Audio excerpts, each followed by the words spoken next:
ఖగోళ విజ్ఞానంలో ఈరోజు మనం సముద్రాలకు జ్వరం వచ్చింది అంటే ఓషన్స్ హ్యావ్ ఏ ఫీవర్ అని.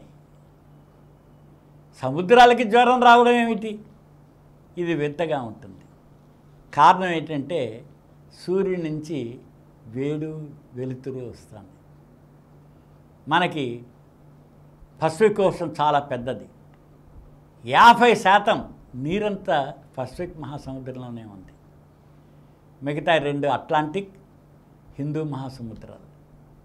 పైన మనకి ఉత్తర ధ్రువం దగ్గర ఆర్కిటిక్ అని, దాని తర్వాత అంటార్కిటికా అని చెప్పి దక్షిణ ధ్రువాలని సౌత్ సీ అని అంటారు వాటిని, సముద్రాలని. భూమధ్య రేఖ నుంచి 23.5 డిగ్రీలు ఉత్తరానికి, 23.5 డిగ్రీలు దక్షిణానికి వంగుతాం. అంటే 47 డిగ్రీలు 365 రోజుల్లో సూర్యుడిని ఆ భాగంలో 47 డిగ్రీల భాగంలో వేడి చేస్తాను. దాంతో సూర్యుని నుంచి తిన్నగా కాంతి కిరణాలు భూమధ్య రేఖ దగ్గర పడతాయి. అందుకని సూర్యుడి కిరణాల్లో వెలుతురు వేడి ఉంది కాబట్టి ఈ సముద్ర మట్టాలపైన వేడి పడుతూ ఉంటుంది. ఈ వేడి కొంతవరకు భూమి చుట్టూ ఉండే వాతావరణం దాన్ని హరిస్తూ ఉంటుంది.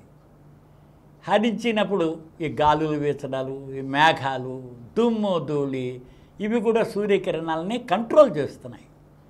అందుకని మనకి భూమి మీద సాధారణ ఉష్ణోగ్రత 15 డిగ్రీల సెంటీగ్రేడ్ ఉంది. మనకున్న 8 గ్రహాల్లో ఏ గ్రహాలకి ఇలాగా 15 డిగ్రీల సెంటీగ్రేడ్ ఉండే ఉష్ణోగ్రత లేదు. భూమికి ప్రత్యేకత ఏమిటంటే సూర్యుని నుంచి 9,9,30,00,000 దూరంలో ఉంది. అందుకని జీవం బతకడానికి కావలసిన వేడి వెలుతురు, గాలి, నీరు, నేల ఉన్నాయి. ఇంక ఏ గ్రహంలోనూ లేదు. సాధారణంగా ప్రాణం బతకాలంటే -15 డిగ్రీల సెంటీగ్రేడ్ నుంచి 115 డిగ్రీల సెంటీగ్రేడ్ వరకు. మనం బ్యాక్టీరియా చచ్చిపోవడానికి కాస్తాం. అందుకని 70-80 డిగ్రీల దగ్గర బ్యాక్టీరియా చచ్చిపోతుంది రోగాలు రాకుండా. అందుకని జీవం బతకడానికి ఈ కారణం దీనిలో అయింది. ఇప్పుడు మొత్తం 71% సముద్ర జలాలే ఉన్నాయి కాబట్టి ఆ ఉష్ణోగ్రత సాధారణంగా చూసినట్లయితే మనకి 20 డిగ్రీలు సెంటీగ్రేడ్ ఉంటుంది. భూమి యాజ్ అ హోల్గా 15 డిగ్రీల సెంటీగ్రేడ్. ఎందుకంటే నేల తొందరగా వేడెక్కి నేల తొందరగా చల్లారిపోతుంది. అన్ని వస్తువులు మనం కూడా కలుపుకొని చెట్లు, చేమలు అన్నీ కలిపి 14.97 డిగ్రీలు ఆ రకంగా ఉంటుంది. 6-7 డిగ్రీలు వాటిల్లోనమాట. ఈ మనకి హ్యూమన్ యాక్టివిటీ పెరిగింది. 1850 నుంచే యాంత్రిక యుగం వచ్చింది. అంతకుముందు లేదు. స్టీమ్ ఇంజిన్ కనుక్కోవడం, స్టీమ్ ఇంజిన్ దగ్గర నుంచే మనకి యాంత్రిక యుగం ప్రారంభమైంది. తర్వాత డీజిల్, పెట్రోల్ తీసాం.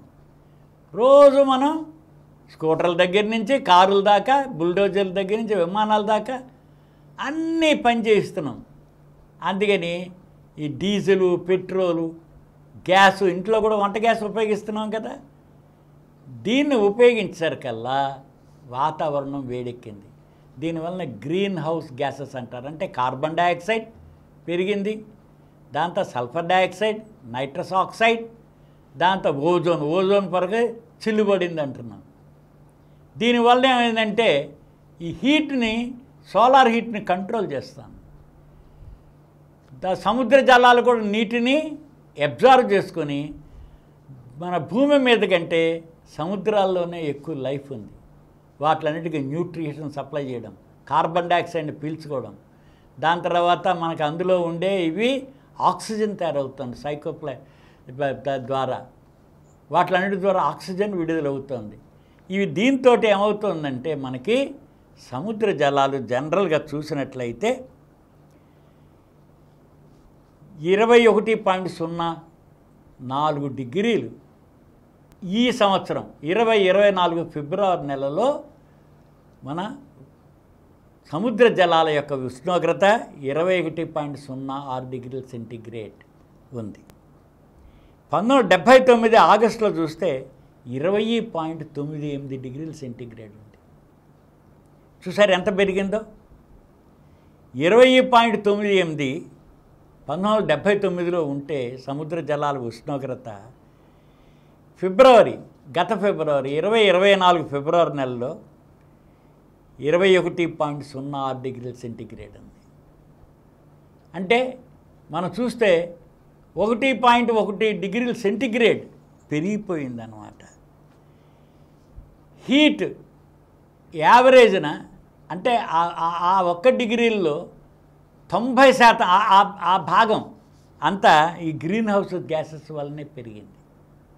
ఆ పెరిగిన పర్సంటేజ్లో చూస్తే దీనికి మనం చూసేటైతే మెయిన్గా కారణం ఏంటంటే యాక్టివిటీ 19వ శతాబ్దం నుంచి ఇండస్ట్రియలైజేషన్, ఫాసిల్ ఫ్యూయల్స్ ఉపయోగించడం.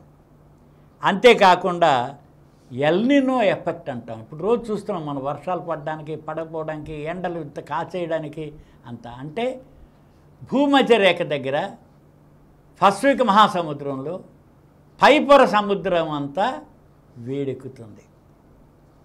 దీన్ని ఎల్నినో ఎఫెక్ట్ అంటారు. సముద్రపు జలాలు అంటే పసిఫిక్ మహాసముద్రం తూర్పు భాగంలో భూమధ్య రేఖన పైపొర అంతా, పై లేయర్ అంతా వేడెక్కిపోతుందన్నమాట. ఈ హీట్ ఇదవ్వడం వలన, ఎల్నినో ఎఫెక్ట్ వలన ఏమవుతుందంటే సముద్ర జలాలు వేడి వలన మీకు గాలులు వీచడం, ప్రెషర్లో తేడా వస్తాయి, తుఫానుల్లో తేడా వస్తాయి. తుఫాన్లు, హరికేన్లు అవన్నీ ఉంటున్నాయి. అంతేకాకుండా ఈ సముద్ర జలాల మీద ఉన్న వేడే మనం చూసినట్టయితే ఈ డస్ట్ స్టార్మ్, సహారా ఎడారి, అట్లాంటిక్ మహాసముద్రం, పెద్ద గాలి, దుమ్ము తుఫాన్లు అంటాం మనం. ఢిల్లీలో కూడా దుమ్ము కొట్టుకొచ్చేస్తుంది. ఆ దుమ్ము కూడా మనకి మేఘంలాగా ఏర్పడి సూర్యకిరణాల యొక్క ఉష్ణోగ్రతని తగ్గిస్తూ ఉంటుంది, కంట్రోల్ చేస్తుంది. మేఘాలు పెరగడం, తరగడం, మందం పెరుగుతుంది, తరుగుతూ ఉంటుంది. ఇవన్నిటి యొక్క ఎఫెక్ట్ కూడా మనకి ఈ సూర్యకిరణాలు భూమి మీద అబ్జర్వ్ చేసుకునే స్థితిలో మార్పు వస్తూ ఉంటుంది.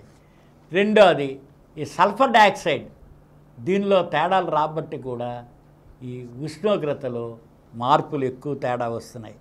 అందుకని వాటర్ లేయర్స్, సముద్ర జలాలు లేయర్గా ఉంది. దీనిలో సాల్ట్ తేడా వచ్చేస్తుంది. బరువు ఉన్నదేమో కిందకు ఉంటుంది, తేలిగ్గా ఉన్నది పైన ఉంటుంది. అందుకని ఈ సముద్ర జలాలు ఉష్ణోగ్రతల్లో భేదాలు ఉండడం బట్టి ఈ లేయర్స్లో డెన్సిటీలో తేడా వచ్చి, సెలనిటీలో తేడా వచ్చి, ఈ జంతువుల మూమెంట్లో తేడా వచ్చేసింది. మైగ్రేషన్ ఉంటుంది. ఎన్నో చేపలు చచ్చిపోయి వచ్చేసినాయి అంటుంటాం. దానికి కారణం ఈ సోలార్ హీటింగ్ సరిగ్గా లేకే. సముద్ర జలాల్లో ఉష్ణోగ్రతలో లేయర్స్లో ఉండే తేడాల్లో భేదాలు రాబట్టే. అందులో హీట్లో తేడాల వల్లనే ఈ సెలినిటీలో తేడా వస్తాయి. దీంతో న్యూట్రిషన్స్ తయారవడంలో తేడా వచ్చేస్తుంది. దాంతో మనకి టైడ్స్ అంటాం, ఆటు పోటు వస్తుంటాయి, పోతుంటాయి అలలు. ఈ టైడ్స్ ఏం చేస్తాయంటే సముద్ర జలాల్ని మిక్సప్ చేసేస్తూ ఉంటాయి. ఈ మిక్సప్లో మార్పు వచ్చేసింది. ఈ ఉష్ణోగ్రతలో తేడా వచ్చేసరికల్లా సముద్ర జలాల్లో ఈ టైడ్స్లో తేడా వచ్చి ఈ లేయర్స్ మిక్సప్ చేయడంలో తేడా వచ్చేసింది. ఓ పై లేయర్కి కింద లేయర్ మందంగా ఉంటుంది, పై లేయర్ పలచబడిపోతూ ఉంటుంది. దీంట్లో వచ్చి న్యూట్రిషనల్ వ్యాల్యూ తేడా, కార్బన్ డైఆక్సైడ్ పీల్చుకుని తేడా వచ్చింది, ఆక్సిజన్ లిబరేషన్లో తేడా వచ్చేసింది. జంతువులు చచ్చిపోతున్నాయి, సీ యానిమల్స్ అన్నీ వెళ్ళిపోతున్నాయి, మైగ్రేట్ అయిపోతున్నాయి, ఓ చోటు నుంచి ఒకటి, ఓ టెంపరేచర్ ఓ టెంపరేచర్కి. సముద్ర జలాలు కూడా భూమి చుట్టూ తిరుగుతూ ఉంటాయి. ఆ తిరిగే దానిలో మార్పు వచ్చేసింది. అందుకని సముద్ర జలాల్లో హీట్లో తేడా వచ్చేసరికల్లా ఈ హీట్ తేడా వలన ఇకోసిస్టమ్ కూడా దెబ్బతినిపోయింది. ఒకప్పుడు హ్యూమన్ ఎఫర్ట్ లేదు, ఏమైనా తేడాలు వస్తే అదే సరిదిద్దుకునేది, తుఫాన్ల ద్వారా కానీ ఇంకో రకంగా కానీ. ఈ సముద్ర జలాల్లో మార్పు రావడానికి హ్యూమన్ యాక్టివిటీయే మెయిన్గా కారణంగా కనిపిస్తోంది.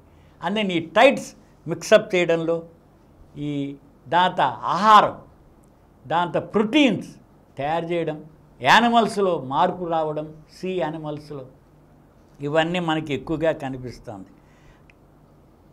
ఇప్పుడు మన సీ అంటే మన సముద్రాల యొక్క ఉష్ణోగ్రతలు 3 నుంచి 4 డిగ్రీలు పెరిగిపోతున్నాయి. రానున్న 5-10 సంవత్సరాల్లో మరింత పెరిగిపోయే అవకాశం ఉంది. దీనివలన తుఫాన్లు, హరికేన్లు వీటిల్లో కూడా మార్పు వస్తుంది. ఋతుపవనాల్లో మార్పు వచ్చేస్తుంది. పడని చోట వర్షాలు పడుతున్నాయి, పడే చోట వర్షాలు పడట్లేదు. ఎప్పుడైతే ఋతుపవనాల్లో మార్పు వచ్చేస్తుందో వ్యవసాయం మీద దెబ్బతింటుంది. తాగునీటికి కట్టకట్ట, టెక్నాలజీ పెరిగిపోతుంది, కానీ తాగునీటి దొరకట్లేదు. తాగునీరు దొరకట్లా, ముఖ్యమైన కారణం అది. సముద్ర జలాలంతా 97% ఉన్నదంతా సెలినిటీతోటే ఉన్నాయి.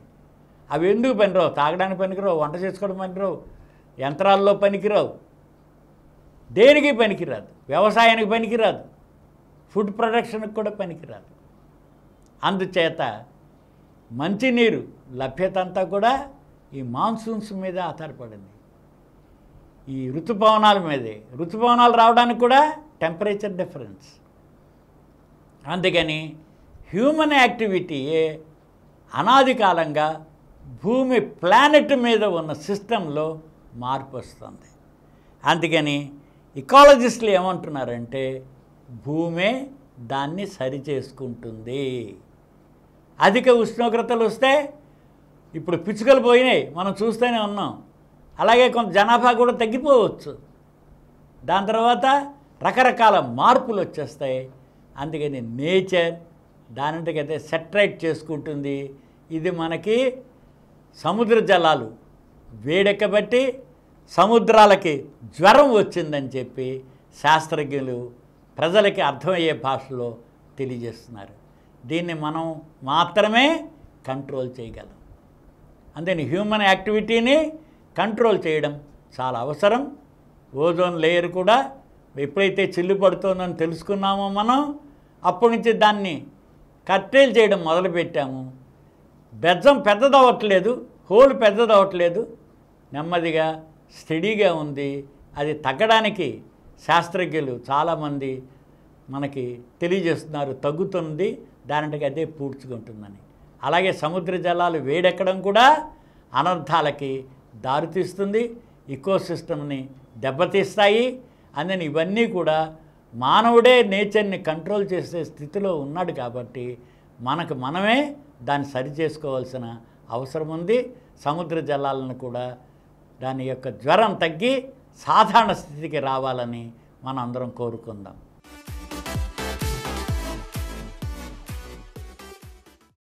ఈ కార్యక్రమం మీకు ఎంతో నచ్చింది కదా? ఇటువంటి మరిన్ని వీడియోల కోసం అనతి కాలంలోనే 20 కోట్ల వ్యూస్ సాధించిన డాక్టర్ సమరం మల్టీ ఛానల్ నెట్వర్క్ సమర్పించు గోరా సైన్స్ వరల్డ్ ఛానల్కు సబ్స్క్రైబ్ చేయండి, లైక్ చేయండి, మీ ఫ్రెండ్స్కి షేర్ చేయండి. అలాగే ప్రక్కనున్న గంట సింబల్ని ప్రెస్ చేయడం మర్చిపోకండి. Please download Samaram multi-channel app and watch your favorite channels from your mobile. App available on Google Play Store and subscribe to the channels.